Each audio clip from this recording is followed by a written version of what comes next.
As you can recall, we replaced blown 6x9s in a previous video.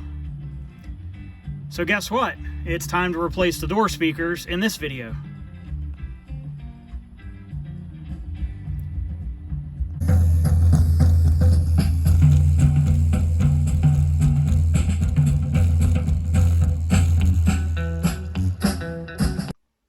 So what you might have been hearing there, and I'm not sure it is going to come through, maybe if you have headphones on, it'll sound more obvious.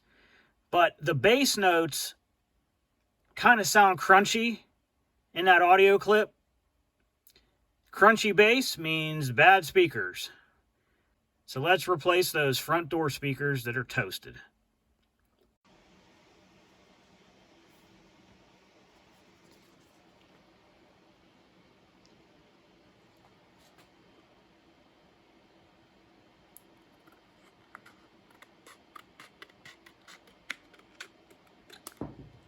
It's about the only thing that card's good for anymore. Okay, first step, we want the windows down before we remove door panels.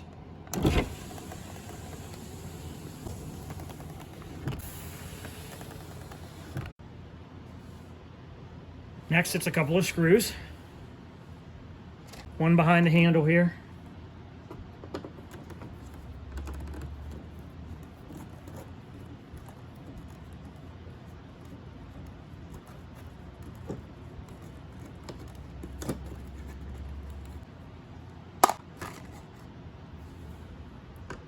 Two in the armrest.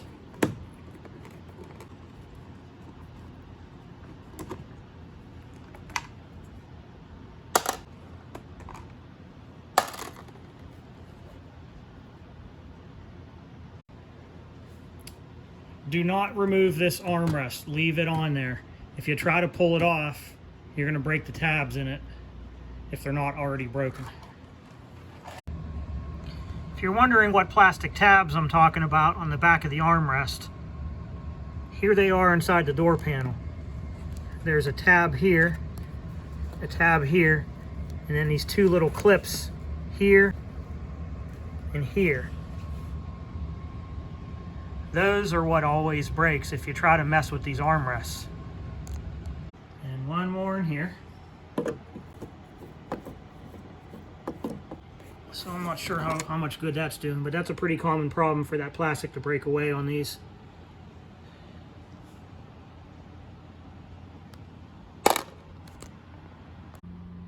There's a lot of different ways to remove this armrest panel. My preferred method is you take that piece of credit card that we just cut off, you bend up a little bit of an angle on it like this. Now, a lot of people just tend to jam their screwdriver underneath this lip and just pry up on it and call it a day. Yeah, that's one way to do it, and there's probably also special spudger tools and things like that that'll do it in a better way than I'm going to do it. But what I like to do is this corner here, this rounded corner, is usually a good place to, fit a screwdriver in there without damaging the finish. Then you feed in the edge of the credit card piece that we just made, and you kind of just work it up to the middle here. And once it's in the middle of this curve like this, you just keep pushing it in until it hits the release clip inside. And then it pops right up.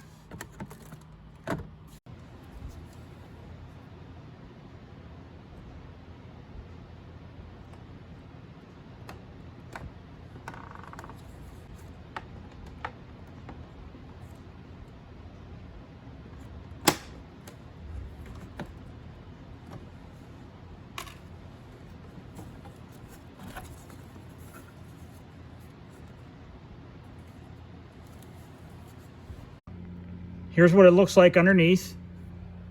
And there's the clip that we just released.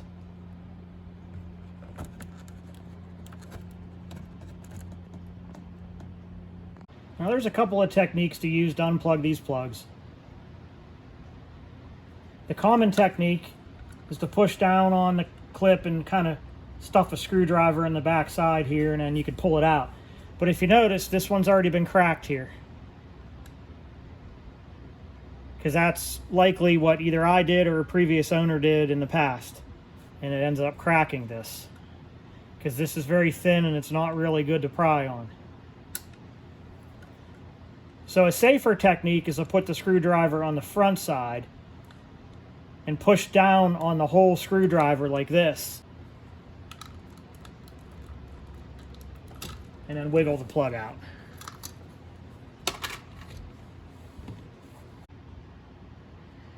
First thing you want to do is you want to move this door lock slider to the middle position. If you don't do that, you're going to end up breaking this because it sticks up above. Want to try to get this in here.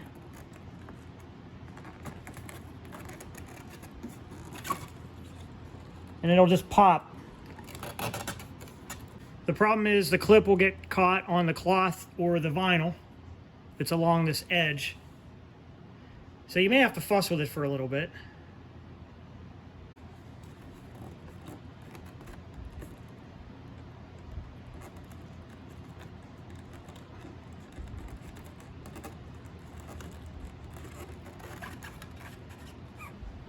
Okay.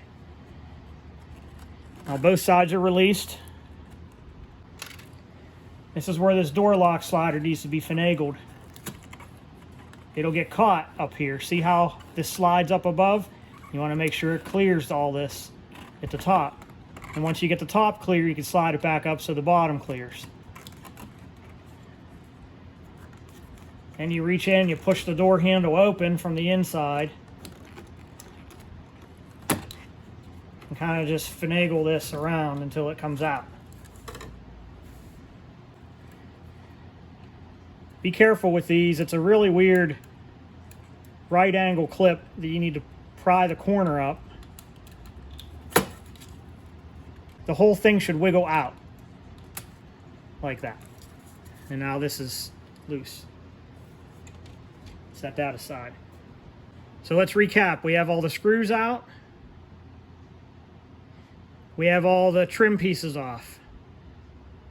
Leave the armrest on. I think we're ready to pop the panel off. Okay, next step is to pop these door panels off. Now, if you're not familiar with these door panels, and this is your first time, it might be a good idea to familiarize yourself with where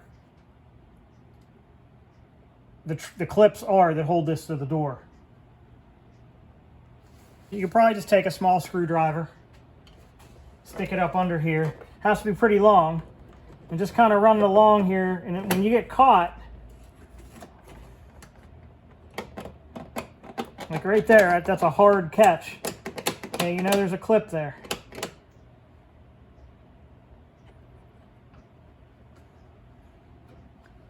So get yourself a set of cheapo Harbor Freight upholstery removal tools.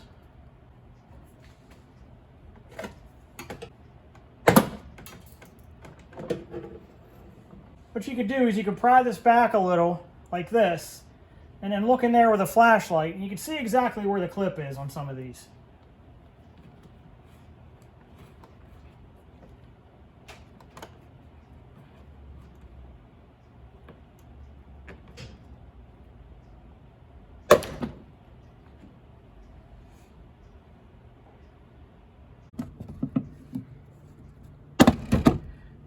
Okay. I know it makes scary sounds, and sometimes these clips do break. We'll deal with that later.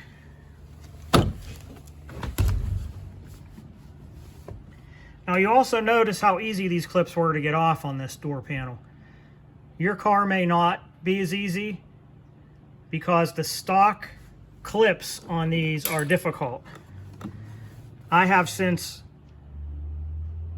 started using a different style clip that we'll get into later. All right, next step, once you have all the clips released all the way around, you stick your hand up under here. There shouldn't be any more clips. As long as you can lift up on this like this, you know all your clips are removed from this side. So the next step is to pop off these corners, this corner and the other corner.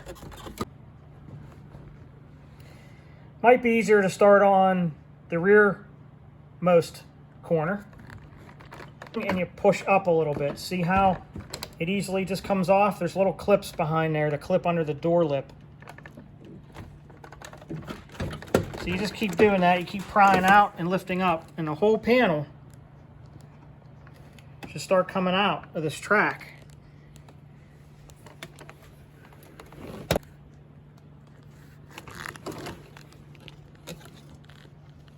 And just come off.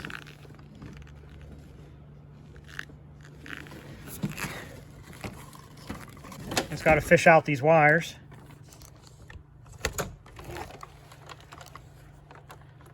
And now the door panel's off. The other angle I wanted to show you was up under this lip. There's little nubs that stick out.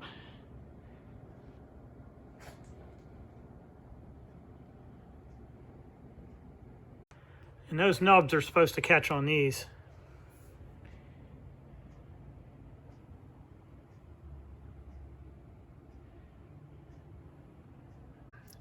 Once the door panels are off, we have access to the speakers here. Now, this particular speaker, you can kind of see that it's dry rotted. I mean, it looks worse in person. There's wrinkles in it here. There's a lot of discoloration. The paper's very dry. I could probably poke my finger through it, just like I did in those 6x9s in the rear that came out of the rear deck.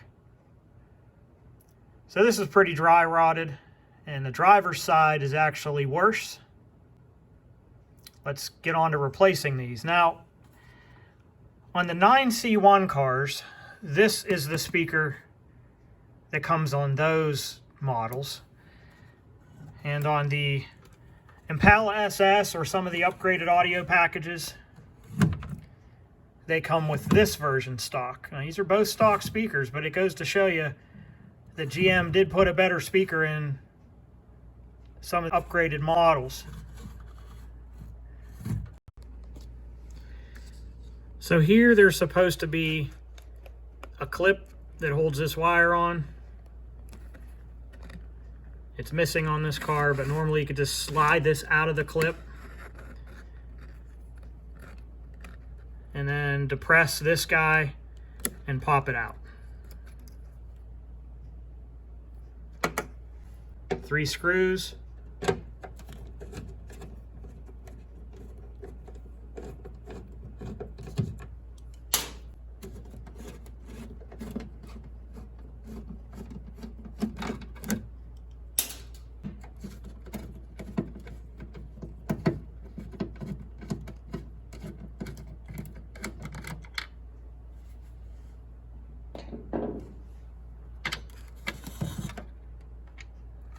And the whole thing comes out.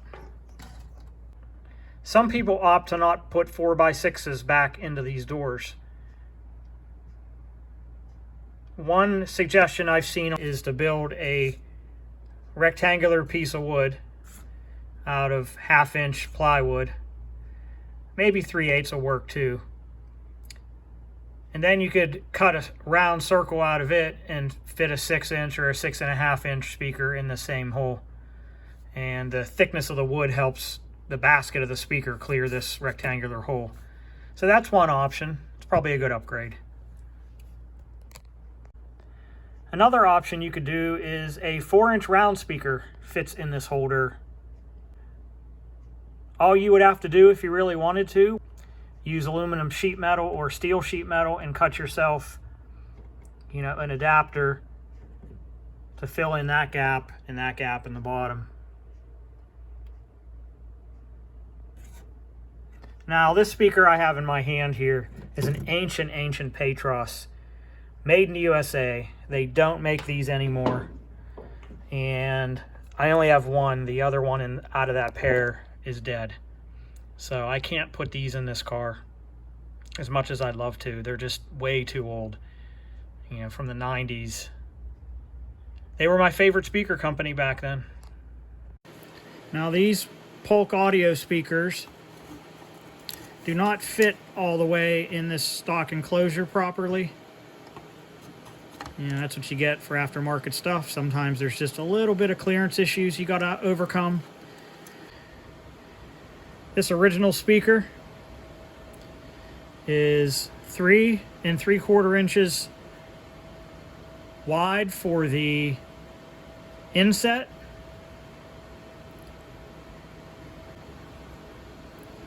This new speaker, this Polk audio, it's about a 1/16 of an inch, or maybe even as much as an 1/8 an inch wider. I really didn't think there was such a big difference in 4x6 speakers, but that explains why trying to drop it into this holder, you can only get a couple screws in, but then you bottom out in different areas.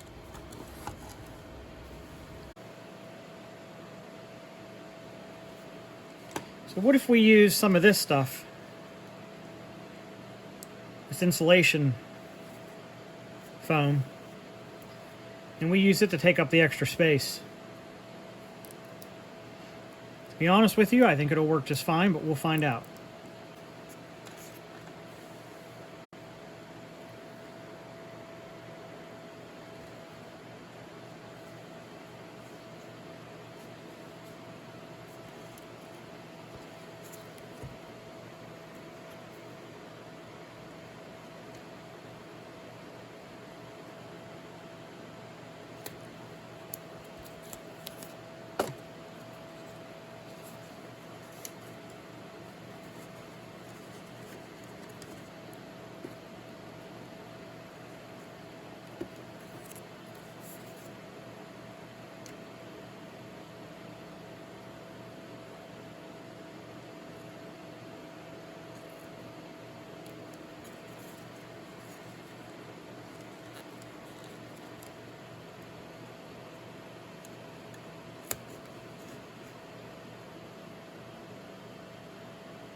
Little peg needs to come up through there to fit into the speaker.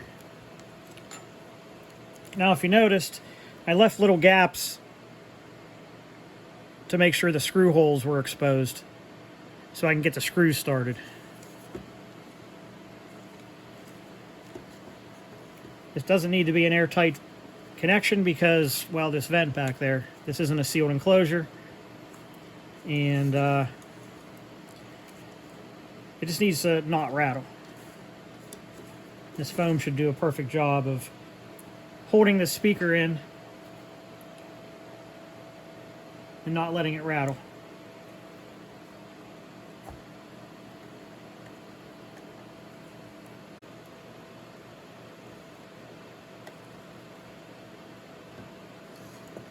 All right, let's get the wiring going.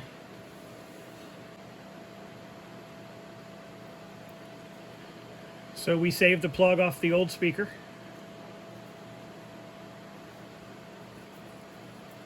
And these new speakers came with a wiring harness. We're going to use that.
dual wall shrink tubing.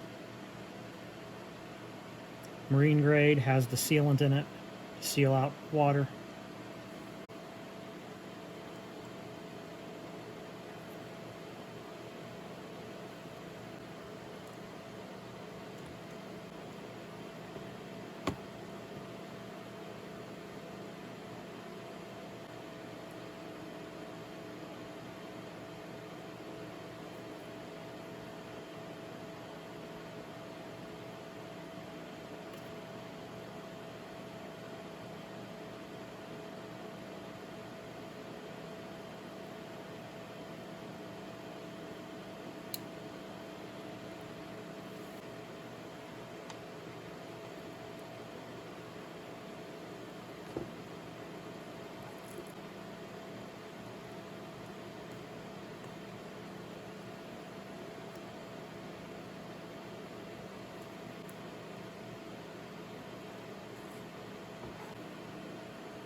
I'd also like to point out another issue. These screw holes are wide for a variety of different screws. I'm only catching this edge here on each of these.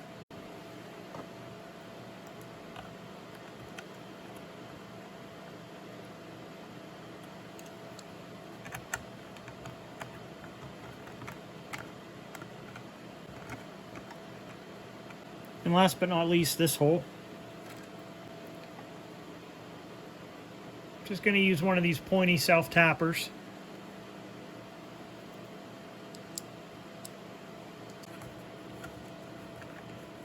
It's going to make its own threads.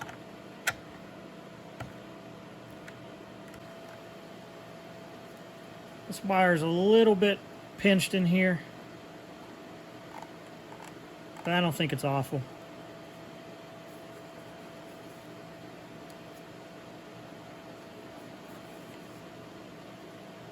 So what's our motto these days? That's right. It doesn't have to be pretty, it just has to work, because we won't be seeing these. And functionally, this looks like it'll work great. The foam took up the extra space. The speaker's not going to rattle in here. It's nice and tight in the enclosure. The edges are sealed up pretty good. If you're curious, this is the foam that we're using.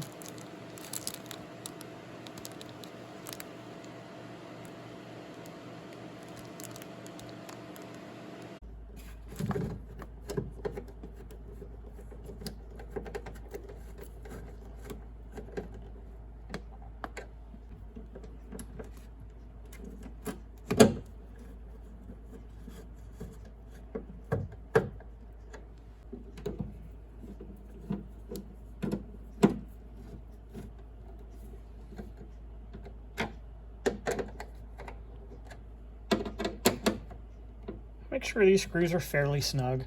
I've had these door speakers come loose on me before.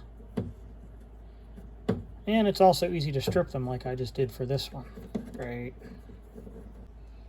Fatter screw.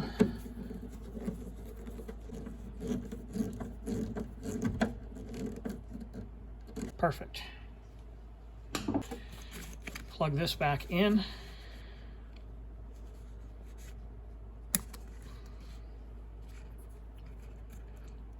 So here's my idea for this. I saved one of these zip ties with a hole in it. I actually have a new pack of these too, but I did save this one from something else, who knows. There's a fine line between hoarding and resourcefulness.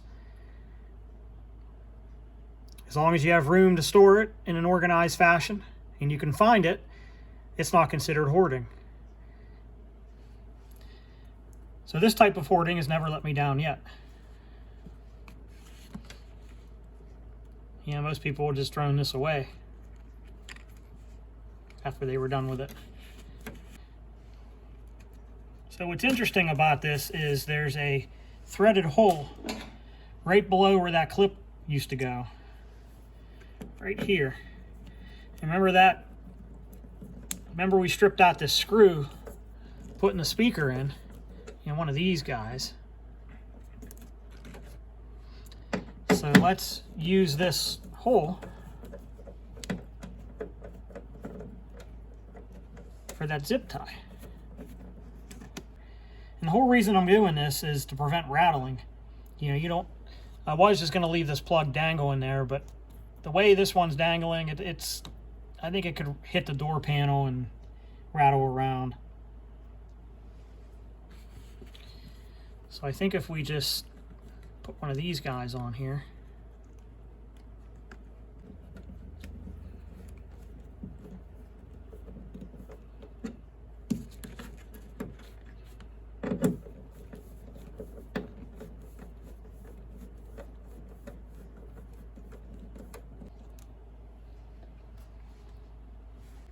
All right, there we go. I'm happy with this. It's not going to rattle around much like it would if it was just dangling there. I think we're good to go.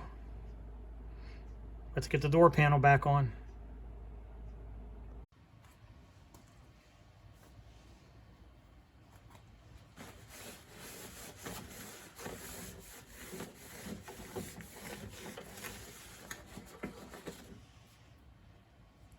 Yeah.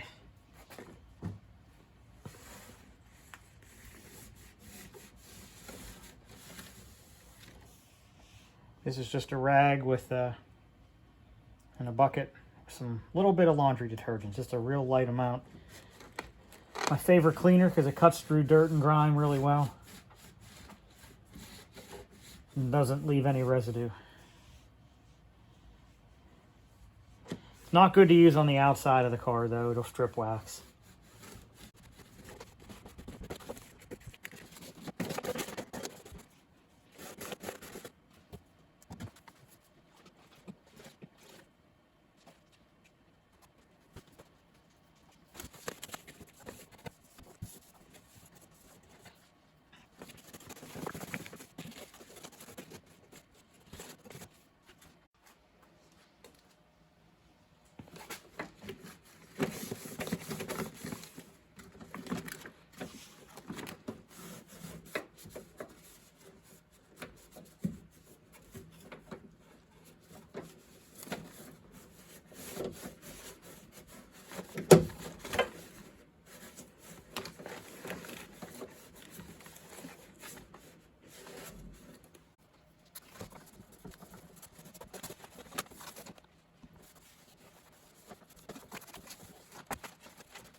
Okay, now that we got this sufficiently cleaned, we can reattach this plastic vapor barrier.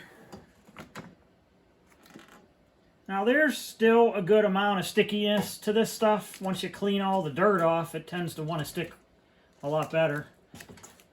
So since it's still pretty tacky, I'm just going to go ahead and reapply. And it should hold long enough. And if you're worried about it not holding while you're putting your door panels back on, another alternative is to do what the factory did. And if you notice, here's some fluorescent green masking tape here and all along the bottom. I'm going to go ahead and do the same thing. Put some along the top. This isn't meant to be a permanent thing. It's just meant to hold it during reassembly. Factory also has a strip right here.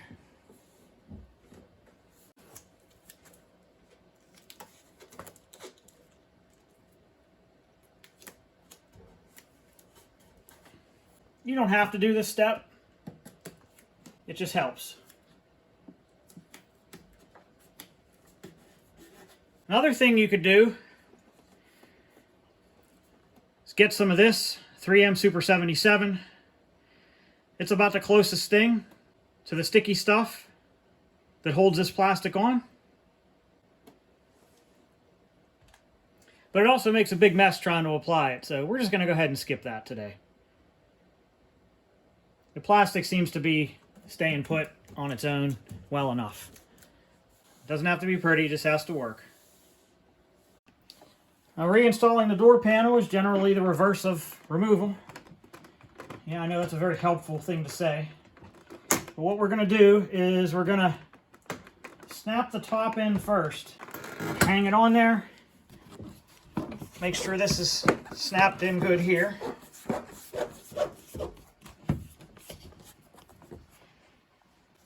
I'm not going to snap it all the way in yet because you want to make sure you get your wires out. This wire and connector goes to the door lock switch. You want this wire connector for the power windows switch, and if you have power seats, there's another wire that would go here as well. And of course, if you're doing the driver's side and it has power mirror, there'd be yet another connector for it. So make sure you get all the connectors that are hanging down in there up into the door panel before you commit to snapping everything back together. Otherwise, we're going to be doing it all over again. And then the next step is to get all these pins lined up, these snaps.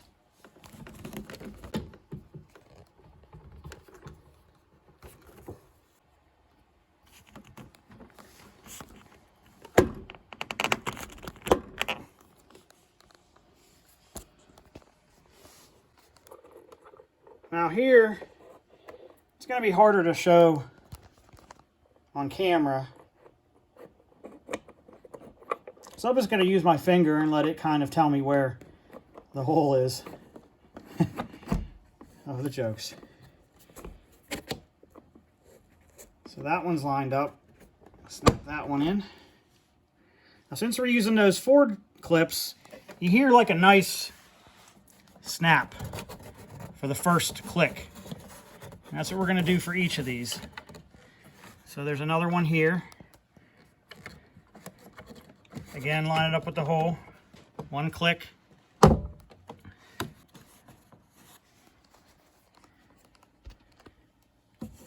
Same with this one.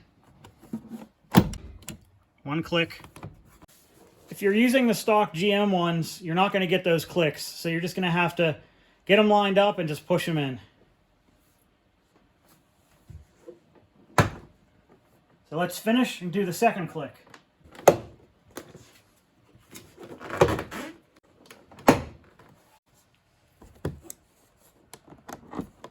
I highly advise just using a screwdriver to put this screw in here and don't over tighten it.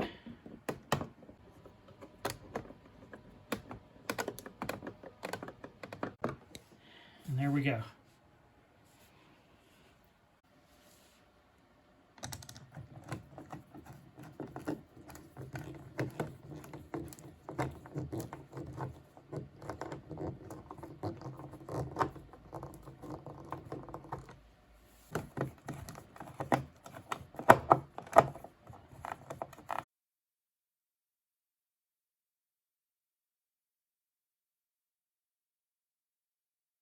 So we have two choices. We reassemble it broke, we fix it, or replace it.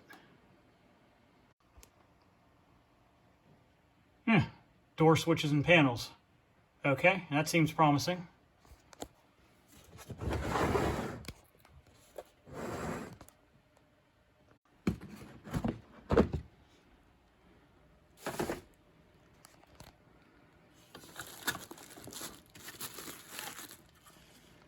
Yeah. And we have our clip there. And we have our clip there. Unlike the old one, where the clip is broke there. Next thing I did was, this slide mechanism was a little bit sticky. So as you can see, I put just a tiny little bit of white lithium grease. You just need a tiny bit just for those little tracks, and it makes things move much smoother now. It was very sticky before. Now it moves very nicely. So let's go ahead and reinstall this. Let's get the lock button connector hooked up. It just pushes in like that. It just gets tucked down in. Now, one thing you got to worry about is this sticking out too far down below. You'll break it off. You need to put it kind of in the middle. And try to finagle this lock pin in the middle too, so that they line up. Tuck the wires in there. Hook it around the door handle. Here's where things start to get fussy.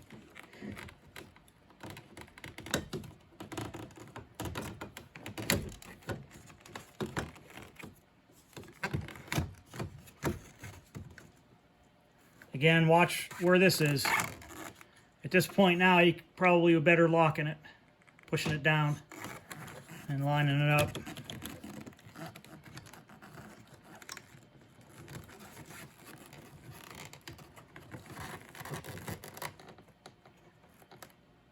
Make sure this is engaged. Yep, seems engaged. And then just snap it in. None of these fit very well from the factory. They all kind of had a warp to them, some more than others.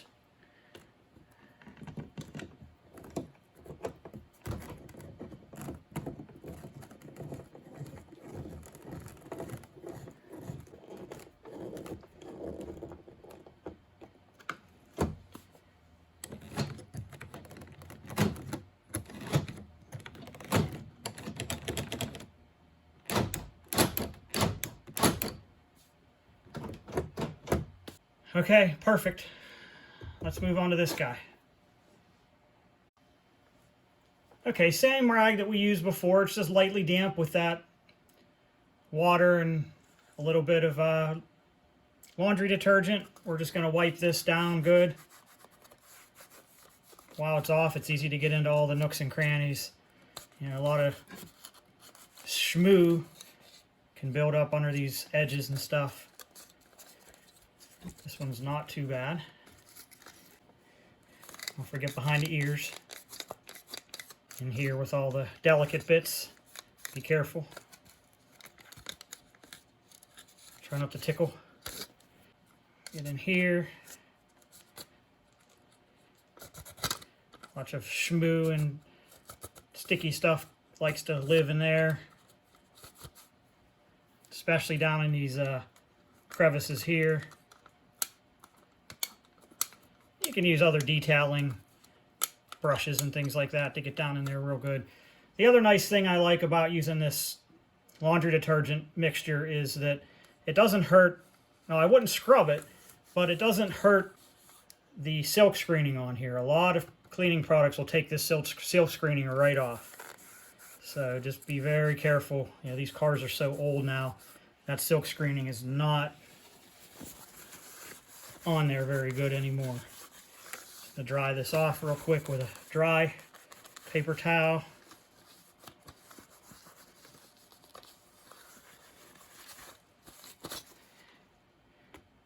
Yeah, that's good.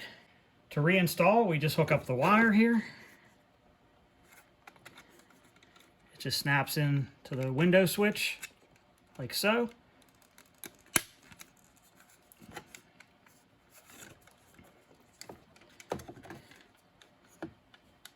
Just tuck the back side under.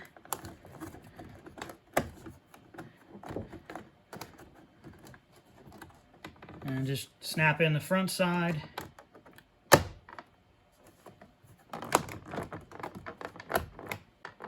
And that's it. Fort Pitt. Alright everyone, thanks for watching. I hope this video helped someone. And I'll see you in the next video.